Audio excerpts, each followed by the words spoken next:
এবারে রাজকুমার ছবি প্রিয়তমাকে টপকিয়ে সবচেয়ে সেরা ইনকাম বছরের সর্বসেরা হয়েছে রাজকুমার ছবি।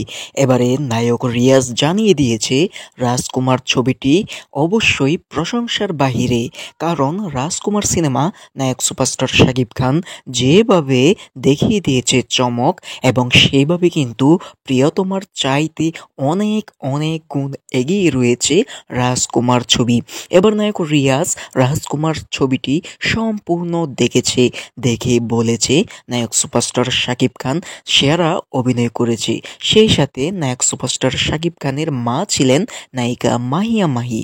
নায়িকা মাহিয়া মাহি তো সুন্দর, বেশি সবচেয়ে সেরা হিসেবে রাজকীয় স্থানে জায়গা করে দিয়েছে রাজকুমার ছবিটি।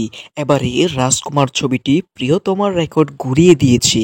প্রিয়তমার রেকর্ড ঘুরিয়ে দিয়ে সর্বপ্রথম সর্বকালের জন্য সেরা হয়েছে রাজকুমার মুভি। এবারে যারা যারা হলে গিয়ে রাজকুমার মুভিটি দেখে নাই, অবশ্যই তারা রাজকুমার মুভিটি দেখার জন্য অনুরোধ রইল। এবার রিয়াজ আরও জানিয়ে দিয়েছে প্রত্যেক হলে বাংলাদেশের 8টি বিভাগে চলছে রাজকুমার মুভি। এবারে রিয়াজ জানিয়ে দিয়েছে রাজকুমার মুভিটি সবাই যদি দেখে তাহলে বুঝতে পারবে রাজকুমার মুভিটি কেমন হয়েছে। অবশ্যই নায়ক শাকিব খান কাঁদিয়েছে।